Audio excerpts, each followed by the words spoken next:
고척교회 성도 여러분, 안녕하세요. 반갑습니다. 행복사역부 담당하고 있는 유지훈 목사입니다. 우리 고척교회 5060 하프타임 강좌를 상반기에 이어서 하반기에도 이렇게 여러분들과 함께 할 수 있도록 이렇게 상황이 허락되어서 감사드리고요. 이번엔 특별히 비대면 온라인으로 여러분들을 4주간에 걸쳐서 귀한 강사님들을 모시고 또 만나 뵙게 될 것 같습니다. 참 좋은 유익한 시간들이 되셨으면 좋겠고요. 오늘 우선 처음 시작하는 시간이어서 위임 목사님께서 이 전체 프로그램을 위해서 격려 메시지와 함께 프로그램 전반을 시작하는 시작 기도를 영상으로 이렇게 보내주셨습니다.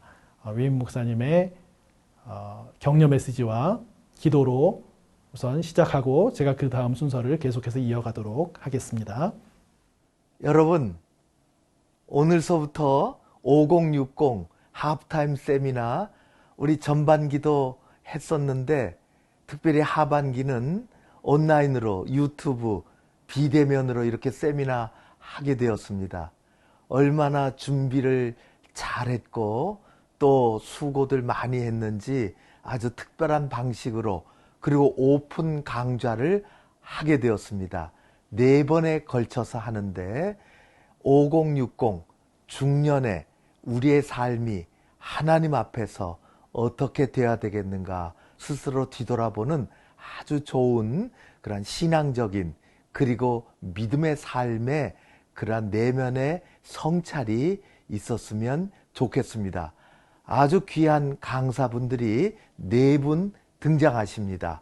한 주 한 주 여러분 그렇게 다 모이셔서 좋은 이야기를 듣고 함께 생각하고 우리의 신앙도 깊어지고 우리의 삶도 풍요로워지는 그러한 일이 되었으면 좋겠고, 그리고 이 일을 위해서 우리 유지훈 목사님 그리고 귀한 집사님 수고 많이 하셨습니다. 고맙고 감사합니다. 첫 강의니까 제가 기도하고 시작하겠습니다. 기도드리겠습니다. 찬양과 영광 받으실 우리 아버지 하나님, 깊어가는 가을 우리의 신앙도 하나님과 맞닿아 깊어가기를 원하나이다. 각자의 분야에서 소중하게 쓰임받던 하나님의 종들이 이곳에 와서 강의를 합니다. 우리는 유튜브를 통해서 온라인으로 이렇게 강좌에 참여합니다. 오픈 강의입니다. 많은 사람들이 함께 듣고 귀한 도전도 받고 우리의 내면이 더 깊어지는 복된 시간 되게 하여 주시옵소서. 우리 하나님께 감사드리오며 예수님 이름으로 기도하옵나이다. 아멘. 여러분 모두 승리하십시오. 고맙습니다. 네, 목사님 감사드리고요. 오늘 첫 번째 주 강사로 모신 우리 강사님을 제가 잠깐 소개를 해드리겠습니다. 우리 상반기 하프타임 때에도 오셔서 좋은 강의를 해주셨고요. 우리 조은하 교수님이십니다. 교수님은 모건대학교에서 기독교 교육학을 전공하고 계시고 강의하고 계시고 또 노인학이라고 하는 이 최신 학문 분야에 대해서 관심을 많이 가지고 계시고 연구하고 또 여러 학회 활동과 함께 활발하게 활동을 하고 계셔서 기독교 교육하고 이렇게 연결시키셔서 좋은 강의들을 해주고 가르침을 주고 계신 교수님이십니다.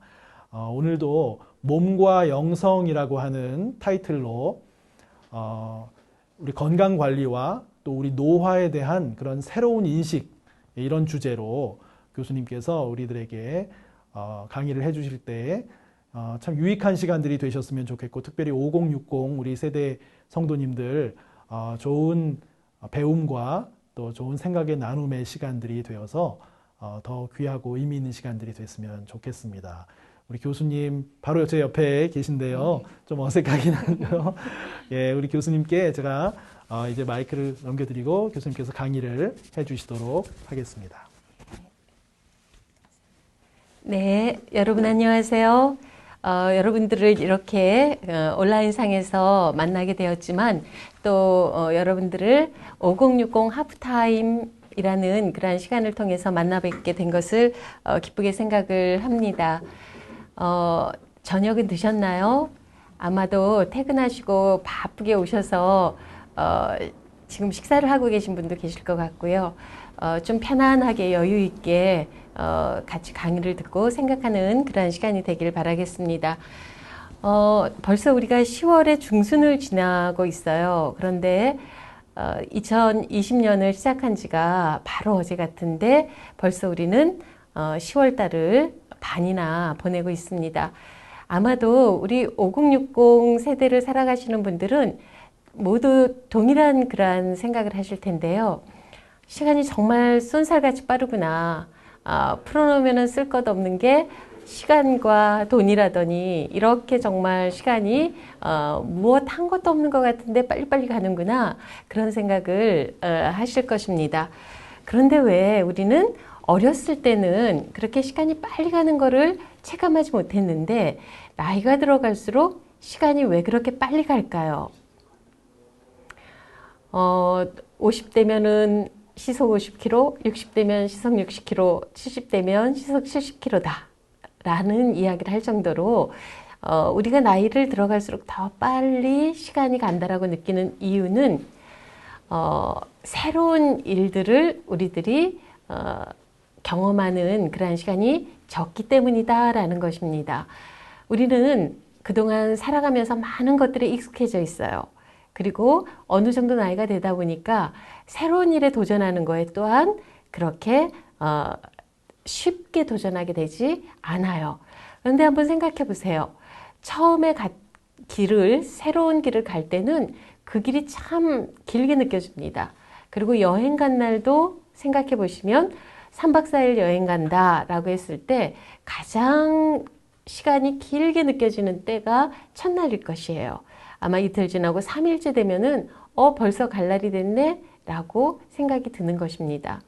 그래서 우리는 사실 이 나이까지 되면서 많은 것들을 경험하고 이미 익숙해졌기 때문에 우리가 시간이 정말 빨리 가는구나 라는 생각을 느끼게 되는 것이죠. 그러면 역으로 시간을 좀 천천히 가게 하려면, 그리고 내가 시간을 나의 것으로 만들어서 즐기면서 누리면서 그렇게 살아가려면 어떻게 하는 방법이 있을까요?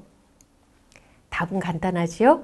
바로 새로운 일에 도전하시는 겁니다. 새로운 걸 배우고 새로운 음식을 드시고 새로운 사람을 만나고 새로운 일들을 우리가 다시 한번 경험하고, 이렇게 하다 보면은 우리가 훨씬 내 앞에 놓여진 시간들을 우리는 훨씬 더 많이 넉넉하게 누리면서 살아갈 수가 있는 것이죠. 그래서 오늘 5060 하프타임도 아마도 새로운 경험, 새로운 배움이 되시리라고 생각을 합니다. 잘 오셨어요. 이번에 이 시간을 통해서 새로운 경험과 새로운 배움이 여러분들의 앞으로의 시간들을 더욱더 여러분들 스스로가 시간을 조절하면서 살아갈 수 있는, 또 시간을 향유하면서 살아갈 수 있는 그런 시간이 되길 바라겠습니다. 우리가 이러다 보니까 나이를 세는 방법이 이 하프타임 쪽에 가까워질수록 조금 다른 방식으로 나이를 세게 됩니다. 전에는 아이들한테 몇 살이니 하면 5살이요. 또 20대에도 20살이요. 30대에도 우리가 30살이요. 라고 이야기합니다. 그런데 40대가 넘어가면서부터는 우리는 몇 가지 그 전 단계하고는 다른 방식으로 나의 시간들을 계수하기 시작해요. 어떤 방식인가 하면은 시간을 뒤에서부터 세기 시작하는 것입니다. 뒤에서부터 센다는 것은 이제 은퇴가 얼마나 남았나, 내가 지금 이것을 배우면 이것을 내가 사용할 수 있는 시간이 얼마나 될 수 있을까 라는 것들이죠. 그리고 내가 이것을 배우면 배우고 나서 완성한 다음에 정말로 이걸 유용하게 사용할 수 있는 기회가 있을까 라는 거예요. 즉 앞에서부터 시간을 세지 않고 뒤에서부터 시간을 세기 시작한다라는 것입니다. 그러면서 우리는 뭐를 경험하게 되냐면 내가 앞으로 어떠한 일을 해야지 또 어떠한 마무리를 해야 되는 것일까 하는 것들에 대한 관심들을 갖게 된다라는 것입니다. 밥 버포드라고 하는 사람이 있는데 그분이 사실 하프타임이라는 그러한 저서를 써서 아주 세계적으로 유명한 이러한 그 중년기 연구에 아주 중요한 공헌을 하신 분이죠. 그분이 뭐라 그랬냐면 인생에 있어서 진정한 승부수는 후반부에 달려 있다라는 것이죠. 앞에 아무리 잘했어도 후반부를 우리가 잘 경주하지 못하면 사실 앞에 잘한 것들이 우리가 어떤 경기에서도 승부로 돌아갈 수 없는 거거든요.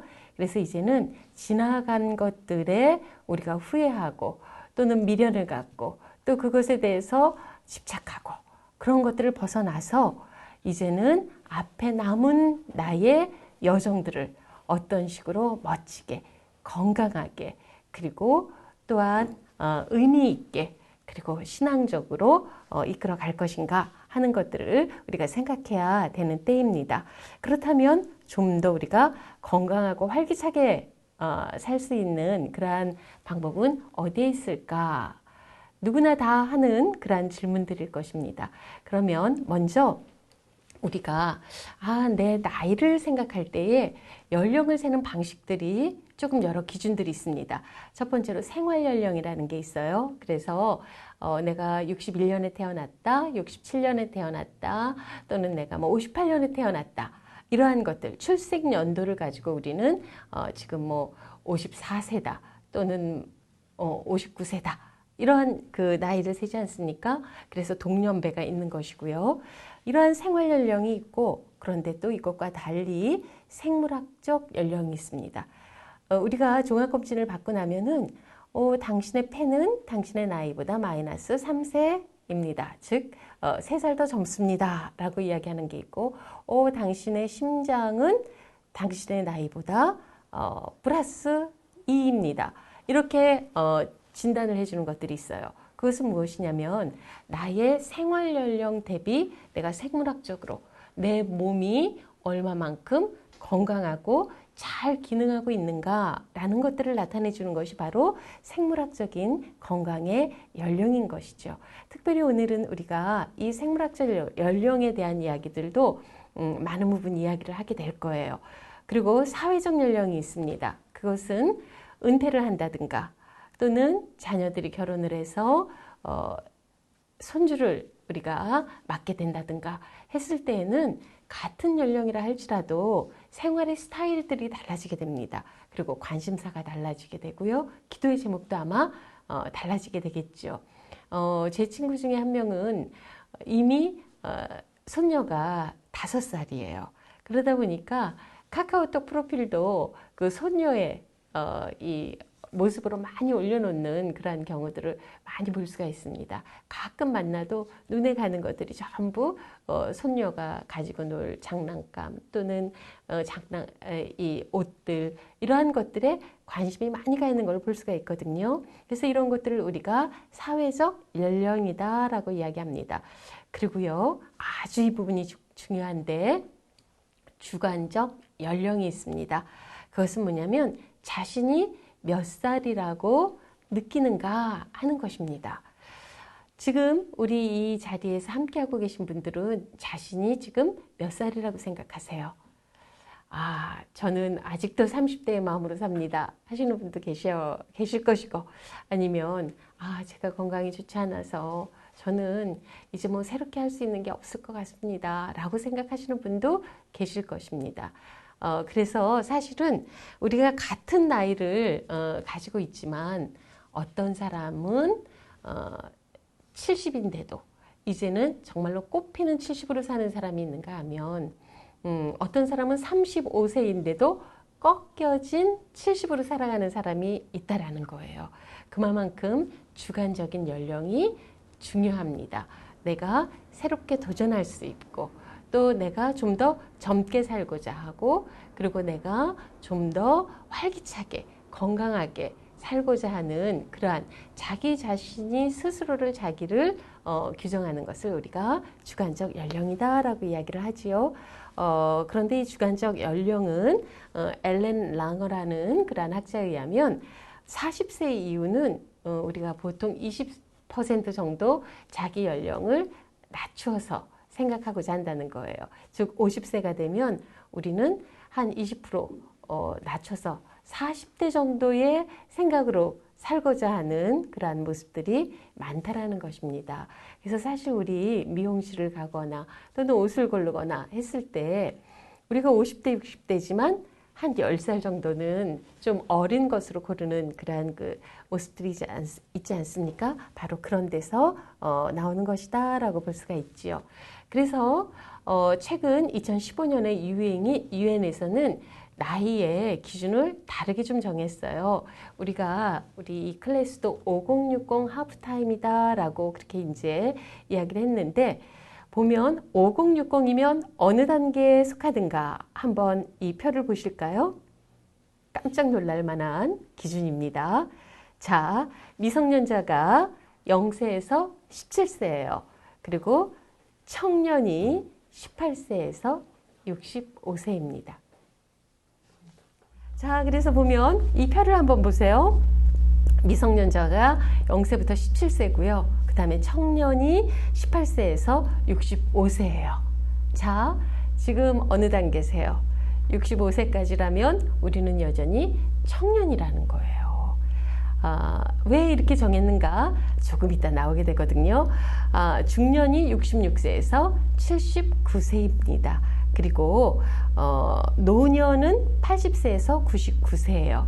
우리가 지금 69세시거나 또는 70세시거나 하셔도 여전히 중년이다라는 거예요. 유엔이 정한 기준입니다. 우리 사실 65세에 보면은 굉장히 젊으셔요. 할 수 있는 일도 많으시고 그렇지 않습니까? 정말 예전에 청년과 같은 한 30여 년 전에 40대와 같은 모습으로 살아가는 게 지금의 65세시거든요. 실제 이것이 리포트로 나온 그런 연구 결과도 있습니다. 그래서 이제부터 여러분들이 65세 미만이시면 다 누구냐? 청년이다 라고 그렇게 유엔이 우리에게 새롭게 이야기를 해주고 있습니다. 그런데 이제 우리가 나이 들어가는 과정에서요, 우리 사회에서도 그렇기 때문에 이 나이 들어가는 그러한 그 60세 이후에 또는 65세 이후에 연령에 있는 분들을 새롭게 부르는 그러한 그 분위기들이 있습니다. 그래서 프랑스는 60세 이후를 제3세대다라고 이야기를 합니다. 왜냐하면 새로운 시대로 다시 진입하는 그러한 연령이다라고 이야기를 하는 뜻이고요. 그리고 미국에서는 65세 이상을 존경과 우대의 의미로 선배 시민 또는 황금 연령층이다라고 이야기해요. 근데 여러분, 선배 시민이라는 개념도 참 좋지 않아요? 선배 시민 또는 황금 연령층이다라고 이야기를 하고, 스위스에서는 60세 되는 생일에 빨간 스웨터를 사준대요. 왜냐하면 장수하라는 의미가 있어서 그러한 선물을 주는데, 그래서 노인의 별칭을 빨간 스웨터라고 부르기도 하지요. 자, 그런 다음에 세계 장수국인 일본은 아주 세계적인 장수국이에요. 일본은 실버라는 말을 자주 이용합니다. 그래서 우리나라에서도 사실은 실버 산업이다 라는 이야기들을 오래전부터 자주 이용을 해왔었죠. 우리는 어른을 높여 부르며 존경과 우대의 그런 의미를 담아서 어르신이라고 부르기도 합니다.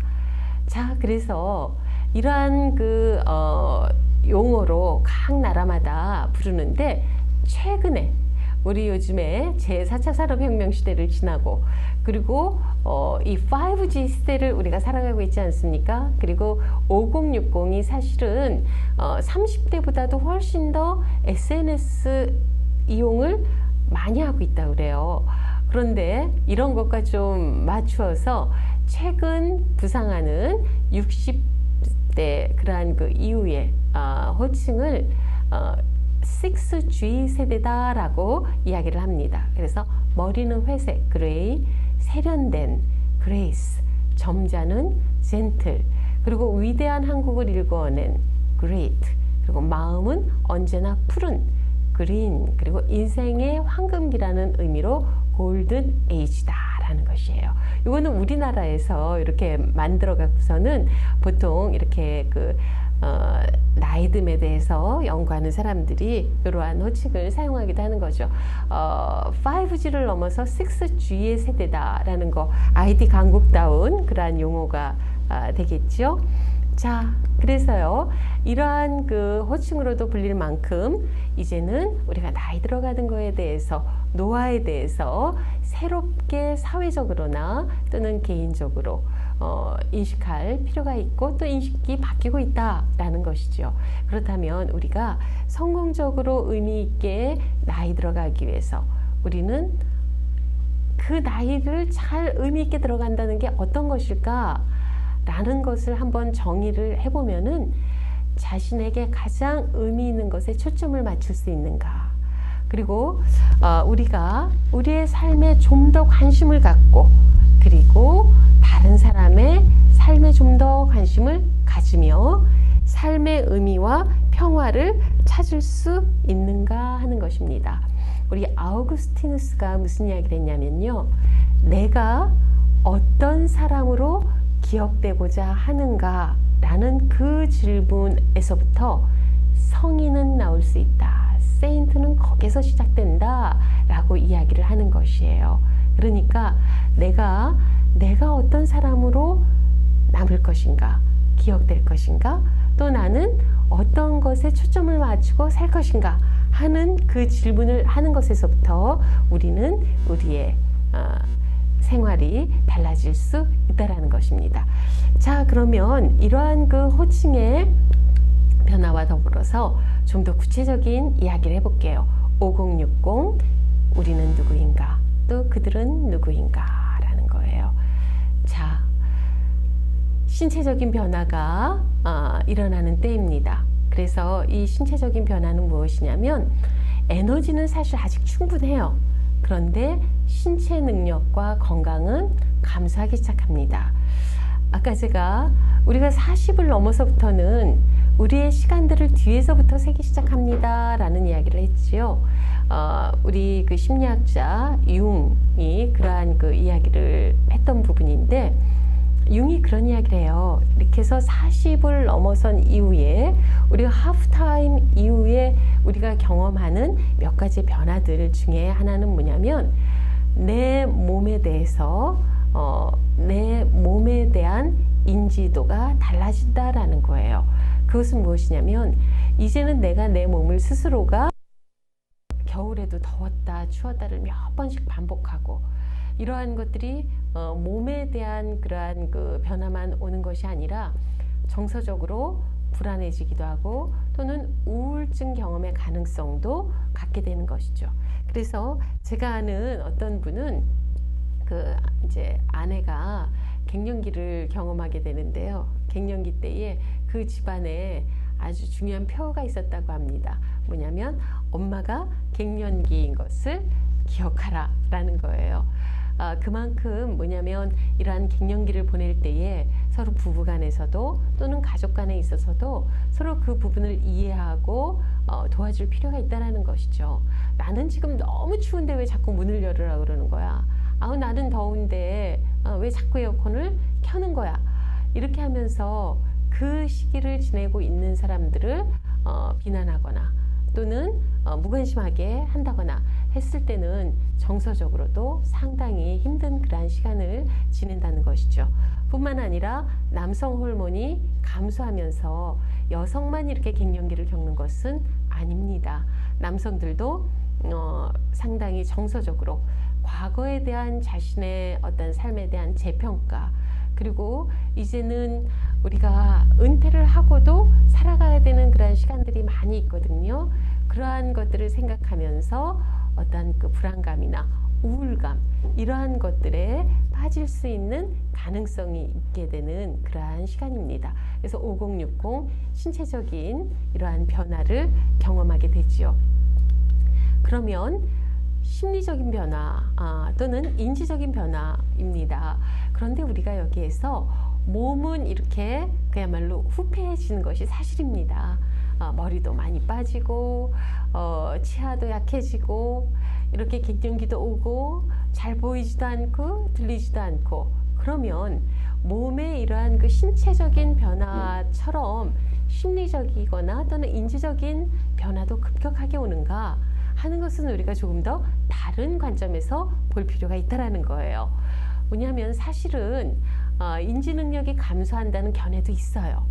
우리도 실제적으로 보면 지금 어떤 새로운 언어를 50이 돼서 배운다? 라는 거 아마 쉽지 않을 거예요. 전에는 책을 읽으면 그 책에 있었던 장면들 또는 단어들 그런 것들이 다 기억이 났었는데 이제는 그 책을 읽었는지 안 읽었는지도 기억나지 않을 때가 있어요. 뿐만 아니라 영화도 마찬가지더라고요. 영화를 봤는지 안 봤는지 그것도 기억이 안 날 때가 있어요. 그것은 뭐냐면 단기적인 기억 능력은 감소합니다. 단기적인 기억 능력, 어제 했던 일 또는 그저께 했던 일 이러한 것들은 우리가 감소하지만 장기적인 기억 능력은 별 변화가 없다는 거예요. 뿐만 아니라 창의성이나 또는 포용성이나 이해력이나 이러한 것들은 오히려 증가한다라는 것이죠. 그래서 단순 암기나 새로운 정보 처리는 좀 약화되지만 언어적인 이해력이나 숫자 처리 이러한 것들은 훨씬 더 잘할 수 있다라는 것입니다. 자, 그러면 이러한 마음까지 우리가 생각을 좀 해보고요. 그러면 지금 잠깐 우리가 쉬었다가 다시 좀 시작을 하도록 하겠습니다. 이렇게 차 한잔 드시고 오셨나요? 지금 소리가 조금 찌지직거리는 소리도 있고 그래서 듣기가 조금 어렵다고 하시는 분들도 계신데 하여간 최대한 저도 조금 명료하게 이야기할 수 있도록 하고요. 우리 남은 그 후반기가 잘 되면 성공적으로 잘 또 강의가 맞춰질 수 있을 것 같으니까 다시 우리 남은 강의 하도록 하겠습니다. 자, 그래서 조금 전에 우리가 5060 우리는 누구인가 해서 신체적인 변화 또 심리적 변화에서 인지적인 변화의 문제들을 이야기를 했어요. 그러면서 또 우리가 경험하게 되는 또 심리적인 변화에서 중요한 게 뭐냐면 이때는 에릭슨이라는 학자가 이야기했습니다. 생산성 대 침체기의 시대이다라는 거예요. 뭐냐면 우리가 아이들을 키우고 또 내가 하고 있는 일에 가장 큰 생산적인 그러한 활동을 하는 때입니다. 자녀들을 교육시키고 그들이 자라나가는 것을 보고 또 그들이 나름대로의 길을 찾아가는 것들을 보고 그리고 나의 일에서도 그 일의 종류가 어떠한 것이든지 나름의 이러한 성취들을 맛보고 해야 되는 그러한 때인데 이것이 생산성으로 연결되지 않고 자녀와의 갈등이라든지 또는 직장에서의 여러 가지의 어려움이라든지 이런 것들이 계속적으로 가중됐을 때는 침체로 빠져들 수 있는 또 그러한 시기이다라고 이야기를 합니다. 그래서 이 생산성은 내 침체기의 시기이고 또한 직업의 전환의 문제, 은퇴를 앞두고 그리고 부부의 갈등의 문제라든지 또는 육체적으로 건강 쇠퇴 등으로 인해서 피로감이라든지 불안감, 또 수면 장애 이러한 것들을 경험할 가능성이 높아지는 때이기도 하지요. 그래서 젊었을 때는 우리가 머리만 붙이면 잠을 자는데 어느덧 나이가 되면서 이 5060 때가 되면은 자다가 몇 번씩 깨게 되지요. 이러한 것들을 경험하면서 내가 왜 이렇게 잠도 못 자는가 하는 것들을 예민하게 반응할 수도 있는 그러한 시기입니다. 뿐만 아니라 자녀에 대한 염려. 요즘에는 빈둥지 증후군이 염려인 것보다도 아이들이 스스로 이 자립하지 못하는 게 더 큰 염려로 떠오르는 시대입니다. 그래서 자녀의 염려. 또 우리는 지금 5060 세대가 부모님은 모시지만 자녀들이 우리를 모시지 않는 처음 세대가 되거든요. 그래서 이러한 노부모님들의 걱정, 이러한 것들이 있어서 하나의 그러한 생산성의 시기를 지나는 그때를 마무리하는 그러한 시기이지만 또한 심한 위기를 경험할 수도 있다라는 그러한 그 부분입니다. 그럼에도 불구하고 자, 우리가 이러한 위기의 시대를 새로운 기회로 만들어야 되지 않겠습니까? 지금 우리는 그래서 이 2020 트렌드 거기에 보면은 우리의 이러한 그 위기를 경험했지만 놀랍게도 지금 5060 세대는 그 이전의 어떠한 세대들보다도 자신이 처해져 있는 상황들을 새롭게 개척하고 만들어 나가는 그러한 능력이 있는 세대라고 우리들을 이야기하고 있습니다. 그래서 58 세대의 등장이다라고 이야기를 해요. 58 여러분 반짝반짝 빛나는 그 보석 아닙니까? 그래서 이르드선트 58 해갖고서는 아주 반짝반짝 빛나는 58의 그러한 그 시대다라고 해서 뉴 제너레이션이다라고 이야기를 우리에게 붙여주고 있어요. 그래서 58년 개띠 58 아주 대표적인 거라는 거죠. 5060 세대 중에서 베이비붐 세대. 그래서 이 58 세대라는 것이 뭐냐면 old people with active lives라는 거죠. 그래서 활기찬 인생을 살아가는 신노년층이다라고 이야기를 합니다. 아유, 60세가 되어도 나 청년이라더니 왜 노년층이라고 그래? 그러는데 아직 우리 사회에서는 우리 스스로도 요 개념을 조금 더 정리하고 넘어갈 필요는 있는 것 같아요. 그런데도 여전히 이제 우리가 65세가 되면은 은퇴도 하고 그리고 또 이러한 그 공공 버스도 우리가 그냥 탈 수 있고 이러한 그 부분들이 있지 않습니까? 그러니까 지하철을 그냥 탈 수 있죠. 그러다 보니까 이러한 그 노년층이라는 용어를 쓰는데 그래서 쓰는 용어가 뭐냐면 젊은 노년층이라는 거예요. 그러니까 청장년층이 아니라 청노년층 이렇게 부르고 있기도 하고 있습니다. 그래요. 그러면 이러한 그 부분들을 우리들이 살펴보면서 이러한 새로운 58 시대로 떠오른 우리 5060 세대가 어떤 능력이 있냐라고 하면은 아주 스마트하게 소셜미디어나 유튜버가 되는 거예요. 그래서 사실 제가 최근에 이 유튜버들의 활동들을 보면 50대, 60대에서도 재밌는 유튜버로 아주 자기의 그 자아실현뿐만 아니라 경제적인 좀 도움도 받으면서 그리고 사람들과 소통하면서 사는 사람들이 아주 부쩍 많이 늘어 있는 것을 볼 수가 있죠. 온라인 쇼핑이나 동영상 시청, SNS 사용 이러한 것들이 아주 활발해서 2030보다도 인터넷 사용 용도가 높다라는 것입니다.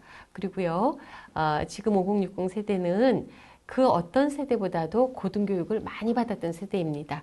그렇기 때문에 일정 부분 경제적인 그러한 그 자립도 가지고 있기 때문에 모바일 쇼핑의 새로운 소비층으로 증가하는 그러한 모습을 보여주고 있다라고 볼 수가 있습니다. 그래서 젊은 노년이다라는 용어와 더불어서 그레이네상스라는 그러한 단어를 쓰기도 합니다. 그러니까 백발의 르네상스를 지내는 그러한 그 사람들이다라고 이야기를 하고 있는 거죠. 그래서 은퇴 이후에도 활동할 수 있는 일이나 취미를 가지고 있고 기본 생존이 가능한 경제력을 가지고 있고 그들 스스로 그들의 나이 든 현재를 받아들이는 그러한 그야말로 그레이스하고 젠틀하고 르네상스를 살아가는 그러한 5060 세대로 우리를 바라보고 있다라는 거죠. 그렇기 때문에 우리 스스로도 우리의 모습들을 그렇게 만들어 나가는 것이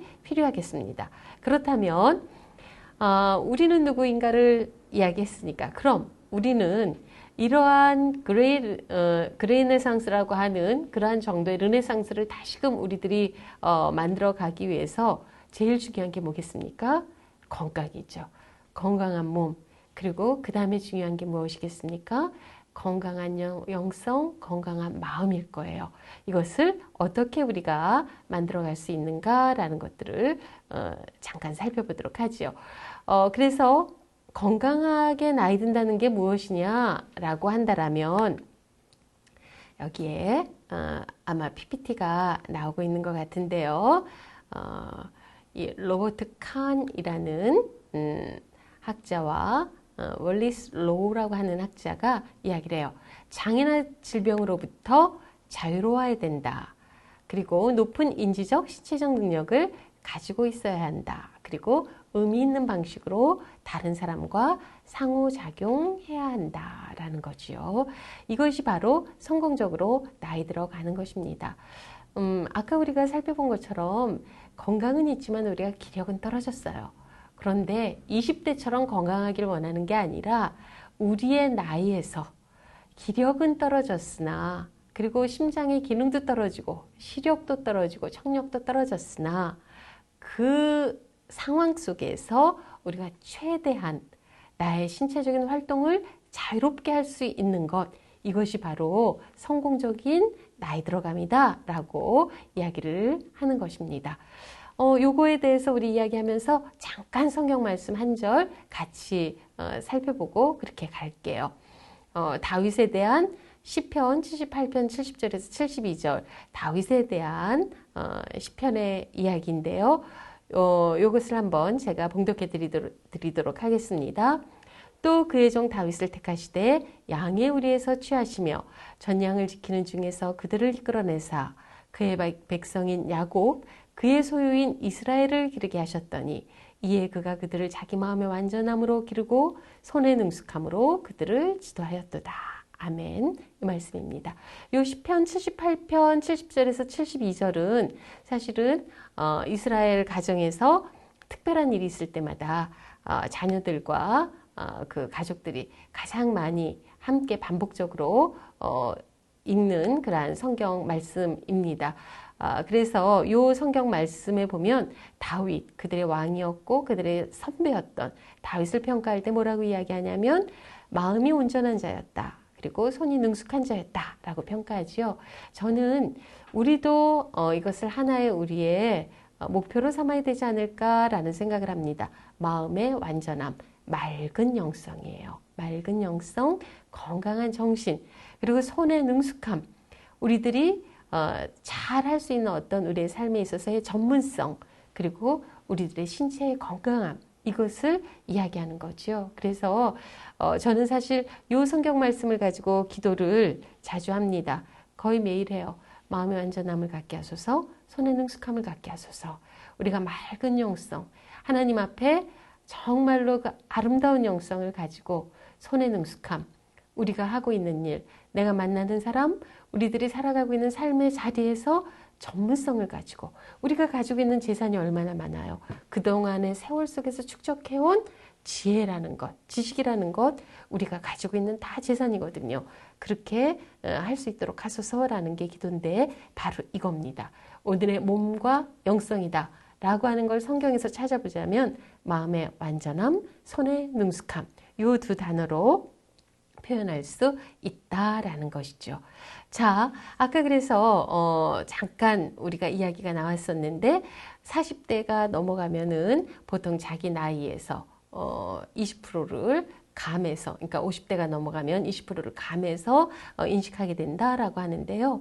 그거는 인식의 문제뿐만 아니라 실제 2014년에 메릴린 데이터라고 나왔는데 요거를 비교 연구한 거예요. 뭐냐면 1990년과 2010년도에 나이를 비교해 봤는데 2010년도에 75세는 1990년대에 55세하고 같은 인지적인 또는 어떠한 그 정서적인 그러한 능력들을 가지고 있더라라는 것입니다. 그러니까 요즘에는 나이 들었는데도 굉장히 젊어요 라고 하는데 실제 우리가 건강도 여러 가지 의학의 발달로 인해서 우리들이 좋아지고 있고 그리고 인지적인 수행 능력도 30년 전보다도 지금보다도 훨씬 더 그때보다도 젊게 우리가 살아갈 수 있는 사회적 여건이 마련되고 있다라는 것을 보여주고 있는 것이죠. 그래서 보면 이 몸에 대한 이야기를 이제 먼저 하도록 할게요. 워렌 버핏이 뭐라고 이야기했냐? 우리가 몸에 대한 이야기를 할 때 몸만 가지고 이야기할 수는 없어요. 다윗이 마음의 완전함과 손의 능숙함이라는 것을 붙여서 다윗을 이야기한 것처럼 우리들이 맑은 영성과 건강한 마음을 가졌을 때, 마음의 온전함을 가졌을 때 몸도 건강할 수 있습니다. 또 몸이 건강할 때 우리는 좀 더 깊은 단계의 그러한 그 어떤 마음의 완전함을 또 추구해 나갈 수도 있겠죠. 서로 상호작용적인 것이거든요. 그래서 워렌 버핏은 뭐라고 이야기하냐면 나의 몸에 4분의 1이 코카콜라다라고 이야기해요. 그래서 뭐냐면 나는 참 코카콜라를 좋아한다. 그래서 어떻게 보면 몸의 4분의 1이 코카콜라일 정도로 그렇게 어떤 이 표준화된 건강이라는 그러한 그 부분으로 되어 있지는 않지만 나는 건강한데 그 이유는 열광적으로 독서를 하고 또 내 시간의 80%를 독서하는 데 할애하고 또 내 일을 사랑하기 때문에 나는 이렇게 건강하다라고 이야기를 하고 있습니다. 뿐만 아니라 제레드 다이아몬드 또 보면 70세가 인생의 최고의 순간이었어 라고 이야기를 하는데 그건 뭐냐면 내가 70세가 되었지만 인생에 즐기고 생산적인 활동을 계속했기 때문에 그럴 수 있었다라고 이야기를 해요. 여러분 이분 어디에서 많이 보셨죠? 요즘에 인터넷에 보면 잘 나오는 그런 그 분이시죠. 환갑에 런웨이의 샛별로 등장한 분이시죠. 김칠두 우리 시니어 모델이십니다. 그런데 얼마나 멋있어요. 이분은 절대 자기의 흰 수염, 흰머리를 가리지 않는다고 그래요. 그리고 이분은 사실은 젊었을 때 꿈이 모델이었다고 그래요. 그런데 그 모델이 될 수 있는 여건이 되지 않았기 때문에 오랜 시간 이제 사업도 하고 식당도 하고 그랬는데 딸이 아빠 한번 그 꿈을 도전해봐 라고 이야기를 했다고 합니다. 그래서 그 꿈에 도전해서 이렇게 모델 활동을 하는데 사실은 60이 훌쩍 넘은 나이에도 저렇게 멋지게 자신의 길을 새롭게 가는 것 굉장히 건강해 보이지 않습니까? 이분은 몇 살일까요? 시니어 모델 대회에 나왔던 그러한 분이시죠. 그런데 90살의 워킹. 90살의 워킹 굉장히 꼿꼿하게 걷지 않습니까? 사실은 우리가 건강하기 위해서는 일상에서 조금만 신경을 쓰면 내 몸들을 관리할 수 있는 부분들이 많이 있습니다. 나이가 들면서 우리는 중력에 의해서 몸이 자꾸 구부러집니다. 피부도 밑으로 자꾸 처지게 되고요. 그리고 중요한 것은 어깨도 앞으로 굽게 되고 그리고 등도 구부정하게 그렇게 걸어 다니게 돼요. 그래서 여러분들이 하루에 5분만이라도 한번 집에 벽에다가 등을 대고 똑바로 서 있어 보세요. 그럼 몸이 완전히 펴지는 것을 느끼실 겁니다. 혹시 지금 집에서 하시면서 그렇게 펴보셔도 돼요. 우리 예전에 양반들 이렇게 산책하고 그러실 때 보면 두 손을 어떻게 하고서는 걸음을 걸으셨죠? 뒷짐을 지죠. 이렇게 뒷짐을 지고 걸음을 걸었어요. 왜 뒷짐을 지고 걸음을 걸었을까요? 그 이유는 우리가 계속 앞으로 쏠립니다. 그러니까 손을 뒤로 하고 어깨를 그러면 펴지게 되겠죠. 허리도 펴지게 되겠죠. 그러고서는 걷는 연습들을 해야 되는 거예요. 우리가 그래서 이러한 그 90살의 워킹 보면 아주 꼿꼿하게 걸어 다니는 걸 볼 수가 있어요. 또 한 분을 우리가 볼까요? 얼마 전에도 TV에 나와서 인터뷰하시더라고요. 임종소 77세 보디빌더입니다. 77세라고 믿어지지 않을 만큼의 그런 근육질로 이루어진 몸이에요. 그런데 이분이 무슨 이야기를 하냐면 내가 왜 보디빌더가 됐는가? 척추 협착증으로 너무나 고생을 했다는 거예요. 걸을 수가 없었대요. 그래서 우리가 이 척추 협착증이 생기니까 의사 선생님이 무슨 이야기를 했냐면 근육 운동을 하지 않으면 안 된다. 그래서 왜냐하면 우리가 척추 협착증이 생기면 근육을 만들어서 그 척추를 붙잡아줘야 되지 않습니까? 그래서 운동을 하는 거예요. 열심히 헬스클럽에 가서 근육 운동을 이분이 하게 됐는데 그 이후로 무슨 이야기를 하냐. 한 달 뒤부터 안 아팠다. 이 한 달 뒤부터 안 아픈 걸 경험하면서 이분이 새로운 도전을 하게 되죠. 그러면 내가 이 70이 넘어서 이 운동을 하기 시작했으니까 보디빌더까지 한번 도전한다 라고 해서 77세에 보디빌더 대회에 나가서 아주 수상을 하는 그러한 쾌거를 이루게 됩니다. 몸만 이럴까요?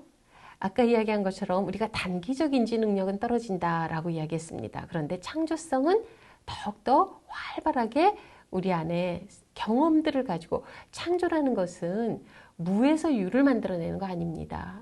여러분, 시인이 되기 위해서는 시를 많이 읽고 외워야 돼요. 소설가가 되기 위해서는 글을 많이 읽고 외워야 됩니다. 그것처럼 우리의 창조성이라는 것은 기본적인 재료가 있어야 되는 거예요. 그래서 우리들이 살아온 삶의 경험들을 그냥 묻히는 게 아니라 불편했던 거, 또는 경험 중에서 그런 것들을 해결했던 거, 이러한 것들이 다른 사람들에게 어떻게 도움이 될 수 있을까 고민했을 때 뭐가 나왔는가? 바로 이 초점 렌즈가 나오게 되는데, 벤자민 플랭클린이 이 이중 초점 렌즈를 만든 것도 78세입니다. 사실 저도 저희 어머니가 저희 아이들을 어렸을 때 키워주셨어요. 그런데 제가 이렇게 깜짝 놀랄 때가 뭐냐면, 아기에게 이제 배내 옷을 이렇게 입히지 않습니까? 입혔는데 어느 날 갔더니 엄마가 옷을 전부 뒤집어서 아이 내복을 이렇게 입혀 놓으신 거예요. 그래서 엄마 왜 이렇게 옷을 뒤집어서 입히셨어요? 라고 하니까 이 아이들의 옷 깃들, 그런 것들이, 옷 솔깃이 아기의 여린 피부에 얼마나 까슬까슬하겠냐라고 해서 전부 뒤집어서 반질반질한 부분을 안으로 해서 입히신 거예요. 굉장히 지혜로운 거였죠. 그런데 요즘에 어떤 옷들이 나와요? 깜짝 놀랐어요. 이제 솔깃이 밖으로 나오는 옷들이 요즘에 나오고 있잖아요. 그래서 제가 우리 엄마가 그때 그런 것들을 이미 했었는데, 우리 어르신들이 그러한 것들을 이미 했는데 이런 것들이 상품화되었구나 라는 생각을 했죠. 그리고요, 여기에 보면 시바타 도요, 너무 유명한 시인이죠. 이분은 약해지지 마라는 시집을 내는데 99세에 시집을 출간합니다. 그런데 이분의 그 시집을 저도 출간하자마자 저희 엄마에게 선물을 해드렸어요. 그런데 이 시가 구절구절마다 너무나도 큰 그 위로를 주는 그런 시들이었어요. 왜냐하면 이분이 이렇게 나이가 많아서 시집을 냈다는 거, 그리고 정말 여러 가지 인생의 굴곡을 경험할 때마다 자신의 경험을 진솔하게 시로 표현해냈다는 것, 이런 것들은 그냥 그 시라는 자체가 가지고 있는 그 밑에 깔려진 삶의 이력들과 경험들로 인해서 얼마나 큰 감동이 되었는지 몰라요. 제가 좀 하나 대표시를 읽어드릴게요. 약해지지 마. 있잖아, 불행하다고 한숨 짓지 마. 햇살과 산들바람은 한쪽 편만 들지 않아. 꿈은 평등하게 꿀 수 있는 거야. 나도 괴로운 일 많았지만 살아있어 좋았어. 너도 약해지지 마. 우리 약해지지 말아요. 나이는 들어가고 또 가끔은 우리를 돌아보면서 지난 과거를 돌아보면서 내가 해놓은 게 뭐가 있는가? 나는 왜 그때 그런 선택을 했는가? 내가 왜 그때 그걸 사지 못했는가? 그런 도전을 왜 못했는가? 라고 하는데 가장 어리석은 것이 후회입니다. 르네상스라는 말을 그냥 지나가는 말로 듣지 마세요. 뭐냐면 우리가 다시 그레이의 르네상스를 맞이해야 된다. 맞이할 수 있다. 또 우리는 그런 르네상스 시기다라는 것은 우리가 그동안 했던 것들에 있어서 많은 그러한 어떤 착오도 있고 잘못된 결정도 있고, 그렇지만 후반부라는, 하프타임이라는 그러한 그 시간들을 우리들은 가지고 있기 때문에 결코 늦지 않았다라는 거죠. 자, 그러면 여기에서 우리 이야기들을 점점 마무리 해야 되는데요. 한번 잠깐만 생각해 보세요. 나의 젊은 시절 영향을 주었던 시니어는 누구인가? 그들의 모습은 어떠했으며 그들은 무엇을 했는가? 자, 여러분들은 어떤 사람으로 여러분 스스로를 만들어가고 싶으세요? 우아하게 늙고 싶어? 활기차게 늙고 싶어? 자유롭게 나이 들고 싶어? 귀엽게 나이 들고 싶어? 또는 온화하게 어떻게 그러한 그 부분들을 우리가 생각하는 그 출발점에서 내가 나의 모습을 스스로 만들어 나갈 수 있는 거예요. 한번 생각해 보세요. 저는 우아한이라는 단어도 아주 좋아요. 지금 손녀를 키우고 있는 저희 친구는 자기는 귀여운 할머니가 될 거라고 그래요. 요즘에 나온 책 중에 이상하지만 자유로운 할머니가 되고 싶어. 이런 책이 있어요. 자유로운 할머니가 될 수도 있고. 자, 중년, 이 표를 찾아봤더니 중년이라는 단어를 쳤더니 이런 단어들이 많이 나와요. 건강, 뭐 유산소, 운동, 노화, 또 심리학, 또 보면 건강 증진, 간호학. 그래서 우리 하프타임에서 이 첫 시간을 얼마나 잘 정하셨어요. 하프타임에 제일 많이 생각하는 게 뭐냐면 몸과 심리라는 거였어요. 그러니까 몸과 마음, 몸과 영성 이거에 대한 건데 어떻게 이거를 딱 정확하게 하셨습니다. 그래서 우리가 두 가지 차원 이제 구체적으로 또 한번 살펴볼까요? 몸에 대한 건강, 우리가 지금 계속 제가 말씀드렸어요. 우리 몸에 대해서 새로운 인식을 갖자. 노화되는 것에 대해서 우리는 두려워하지 말자. 그리고 우리가 가지는 어떠한 그 인지적인 차원도 사실은 단기 인지는 조금 떨어질지 몰라도 창조성이라든지 장기 기억은 오히려 더 이해력과 포용력, 종합적인 능력은 더 커질 수 있다라는 이야기들을 쭉 이야기를 많이 했습니다. 자, 그러면서 우리가 적어도 건강한 몸과 또 온전한 마음을 지니는 것이 필요하다라고 했는데요. 그러면 건강한 몸을 위해서 여기에서 이제 우리가 구체적으로 할 것들 몇 가지만 말씀을 드리도록 하겠습니다. 첫 번째, 뭘까요? 웃는 것입니다. 아까 이 90세 시니어 모델을 말씀드리면서 걸을 때 우리가 뒷짐을 지고 걷고 하루에 5분이라도 등을 벽에 대고 서 있고 이러한 이야기 했잖아요. 그것과 더불어서 자, 1번 웃자라는 것입니다. 아주 중요한 연구가 있어요. 이게 뭐냐면 웃는 사람들에 대한 연구였습니다. 그러니까 1950년대에 미국의 프로야구 선수들, 그들이 프로야구장에 나와서 야구 경기를 하면서 어떤 표정을 지었는가 하는 거를 계속 관찰을 했어요. 그래서 그 사람들을 유형을 3개로 나누었습니다. 그래서 뭐냐면 아무런 표정 없이 아주 심각하게 야구 방망이를 휘두르는 사람 또는 거기에서 공격을 하는 사람. 그러면 그런 사람이 있었고 두 번째는 어떠한 사람이 있냐면 웃으면서 아주 여유롭게 이 운동 경기에 참가하는 사람이 있었어요.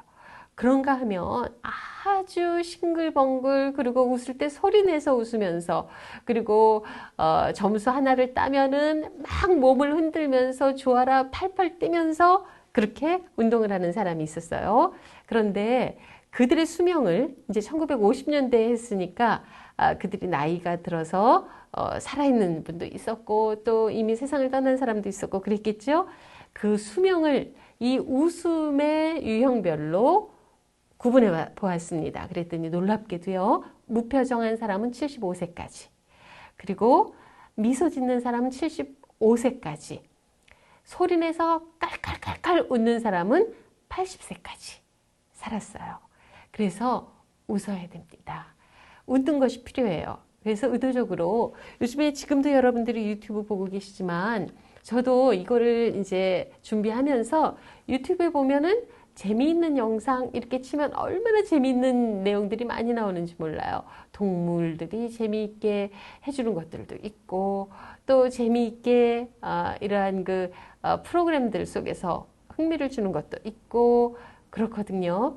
우리가 사람을 만나서 같이 교제하면서 막 소리내서 웃는 것만큼 좋은 건 없겠지만 근데 요즘에 우리가 그럴 일들이 별로 없잖아요. 그러면 그런 도움이라도 받아서 우리가 웃어야 됩니다. 성경에도 뭐라고 되어 있어요? 항상 기뻐하라. 쉬지 말고 기도하라. 범사에 감사하라. 이는 그리스도 예수 안에서 너희를 향한 하나님의 뜻이니라 라고 이야기해요. 항상 기뻐하라. 명령이에요. 기뻐할 일이 있어서 기뻐하는 것이 아니라 기뻐하면 우리가 기뻐해야 할 일들이 보이기 시작하는 것입니다. 웃으면 우리가 더 웃을 수 있는 일들이 느껴지기 시작하는 거예요. 그래서 이렇게 무표정, 그 다음에 미소, 그 다음에 소리내서 웃는 것, 이것이 이렇게 중요하다라는 거예요. 그래서 첫 번째, 우리의 건강을 위해서 우리는 웃읍시다라는 거고요. 두 번째는 TSL 요법입니다. 이 TSL 요법은 굉장히 우리에게 중요한 의미를 주고 있는 그러한 요법이에요. 건강과 우리의 마음을 함께 아우를 수 있는 그러한 방법입니다. 이 방법은 뭐냐면 연세대학교 이제 김주엽 교수 연구팀에서 이거를 이제 연구를 했던 부분이죠. 그것은 뭐냐면 나이 드신 분들을 대상으로 해서 실험을 했어요. 어떤 실험을 했냐면 모든 조건은 동일하게 하고 그들이 사용하는 말만 바꾸겠습니다. 어떤 말을 사용하게 했냐면 한 그룹에서는 매일 하루에 한 번 이상 요 세 가지의 말을 하라는 거였어요. 그게 T와 S와 L이었습니다. T로 시작하는 말이 뭐가 있을까요? 우리 PPT에도 보이시죠? Thank you, 고맙습니다 하는 말이에요. 그 다음에 S로 시작하는 말은 sorry입니다. 미안합니다 하는 말이에요. 그 다음에 L로 시작하는 말은 뭘까요? love입니다. 사랑합니다 하는 말이었어요. 그런데 사실 우리가 고맙다는 말을 식구들 안에서 그닥 많이 사용하지 않습니다. 그런데 사소하게지만 과일 하나를 까줘도 고마워 하고서는 우리가 먹는 거예요. 그리고 식구들한테 또 하지 않는 말 중에 하나가 뭐냐면 sorry라는 말을 잘 안 합니다. 미안해라는 말들을 안 해요.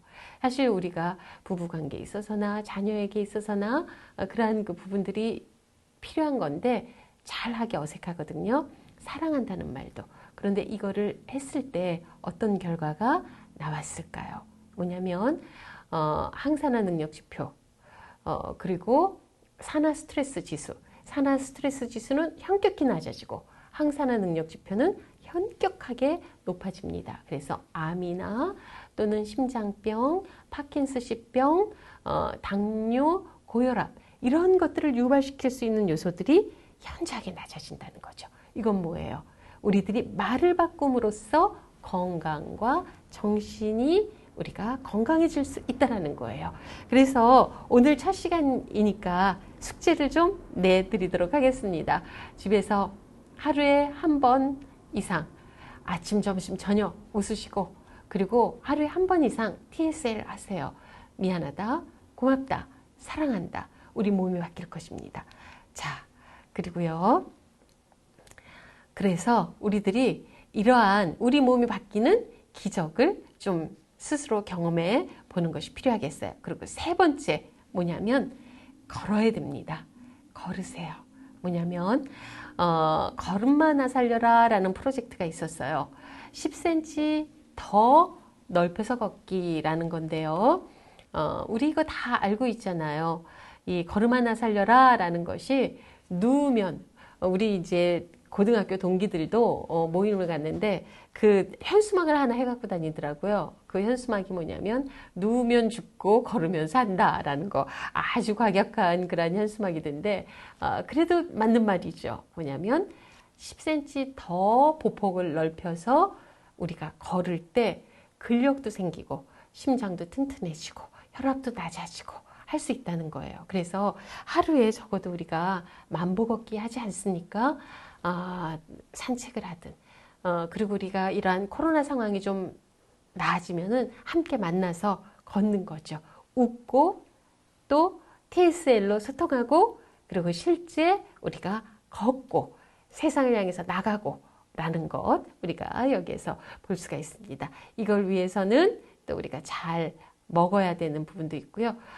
우리 이제 시간 거의 다 됐으니까 치매 예방을 위해서도 우리가 일상 속에서도 계속 뭔가를 새롭게 배우셔야 돼요. 그리고 새롭게 도전하셔야 돼요. 그리고 손을 또 많이 쓰셔야 돼요. 그런데 여러분들에게 퀴즈 하나 내겠습니다. 퀴즈 하나 내고 그러고서는 좀 정리를 우리가 해보도록 할게요. 자, 치매 예방을 위해서 요 단어들 가지고서는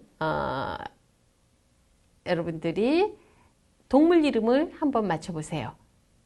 기역, 미은을 가지고 동물 이름 뭐 있을까요? 기린, 두 번째는 코끼리, 세 번째는 너무 잘하시는데요. 얼룩말, 네 번째는 도롱뇽, 다섯 번째는 하마, 여섯 번째는 치읓과 시읒과 미음. 이건 조금 어렵죠? 청설모. 네, 청설모. 그 다음에 쌍기역과 미음과 기역이 있어요. 뭐가 있을까요? 까마귀. 까마귀. 그 다음에 미음, 디귿, 지읒, 지 하면은 멧돼지. 그 다음에는 다람쥐. 그 다음에는 제일 밑에 것부터 해보세요. 치읓, 히읗 하면은 참새. 네, 그 다음에 디귿, 시읒, 리을은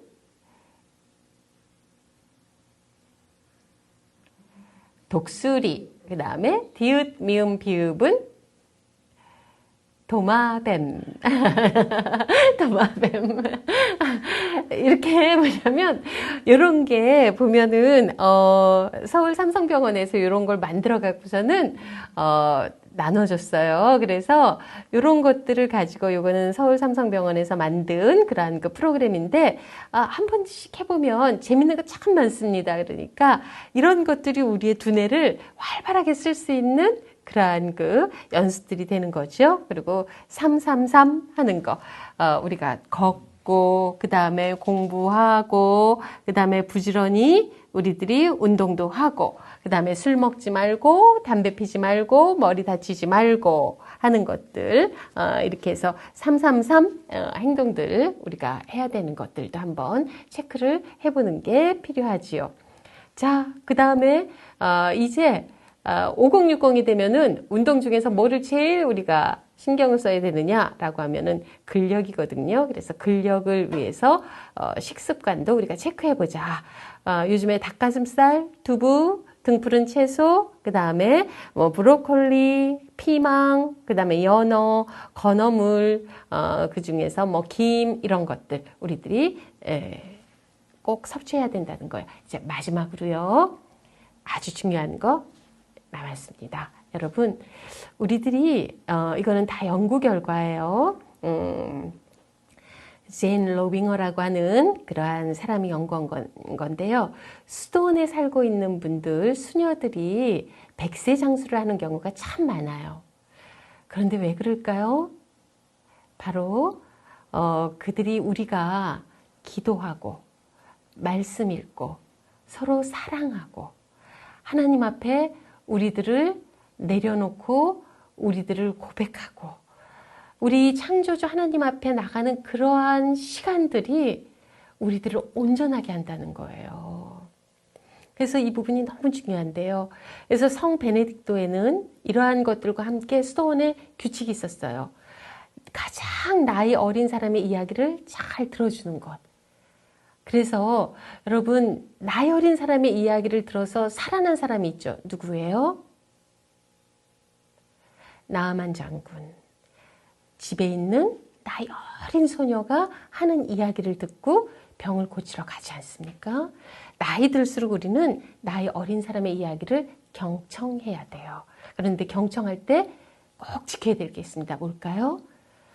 눈을 바라보고 이야기할 때는 반드시 눈을 떼지 말고 이야기를 들어주자는 거예요. 그래서 와다시데키라고 하는 학자도 이야기합니다. 바로 경청을 통해서 우리는 소통할 수 있고 우리 자신도 젊게 살아갈 수 있다라는 것이죠. 그래서 아까 이야기했던 것처럼 이러한 우리들이 종교 활동에 참여할 경우 심리적 안정감뿐만 아니라 죽음에 대한 긍정적인 자세를 가질 수 있고요. 수명을 연장하는 그러한 효과까지 있고 100세 이상의 그러한 수녀들의 삶이 왜 그렇게 많이 수녀들이 100세 이상을 살 수 있을까 보았더니 영성, 하나님 앞에서의 영성이었고 또 그들이 함께 서로서로를 지지해주고 도와주고 그리고 서로의 이야기를 들어주는 그러한 공동체의 힘이었다라는 것입니다. 여러분 지금 코로나를 우리가 지내면서 같이 만나서 이야기할 수 없어서 공동체로 함께 우리가 지낼 수 없어서 많이 힘드시지요. 그런데 우리가 이제는 온택트라는 것 익숙해져야 됩니다. 줌으로라도 만나시고 전화로라도 만나시고 이럴 때일수록 더욱더 우리가 흩어져 있으나 그 있는 자리에서 우리가 함께 연결됐다는 것을 확인하는 그러한 시간들을 갖는 게 필요하다라는 것입니다. 그래서 우리 이러한 건강한 몸 또 건강한 영성 이것들을 우리들이 온전한 마음과 능숙한 손이라는 그러한 고백하에서 웃으시고 또 TSL 감사의 언어를 우리가 사용하시고 그리고 매일매일 우리의 삶 속에서 우리의 몸을 좀 더 움직이는 거에 우리가 부지런해지시고 그리고 마지막으로 기도하시고 다른 사람을 돌보시는 것을 통해서 우리 스스로가 건강하고 그리고 맑고 아름다운 그야말로 6G의 그러한 아름다운 그러한 하프타임을 여러분들이 만들어 가시기를 바라겠습니다. 마치겠습니다. 네. 어떻게 우리가 질의응답은 쉽지가 않겠죠? 네.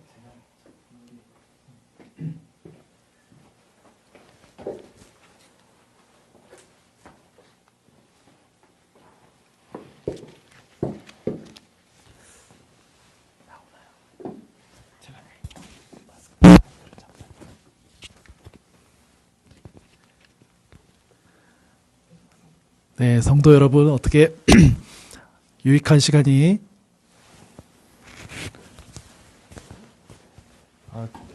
되셨으리라 생각이 들고요. 초반부에 좀 잡음이 소리가 좀 많이 나는 그런 일들이 있어서 좀 죄송한 마음이 있고요.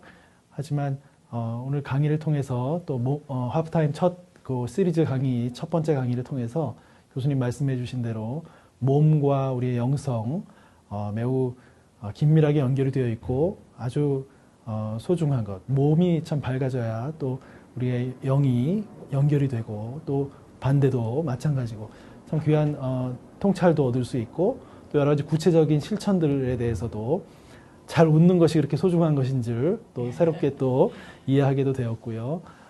여러 가지 구체적인 실천의 내용들도 우리가 한 번쯤 더 새겨볼 수 있는 시간이 되었던 것 같습니다. 교수님 여러 가지 쉽지 않은 상황에서 최선을 다해서 이렇게 말씀 전해주신 것 진심으로 감사드리고요. 일단 오늘은 첫 시간이었고 다음 주에 저희들이 만날 때는 두 번째 시간으로 신중년의 인간관계 또 부부관계 이 부분을 집중적으로 또 함께 배워보고 생각을 나누는 시간들을 갖도록 하겠습니다.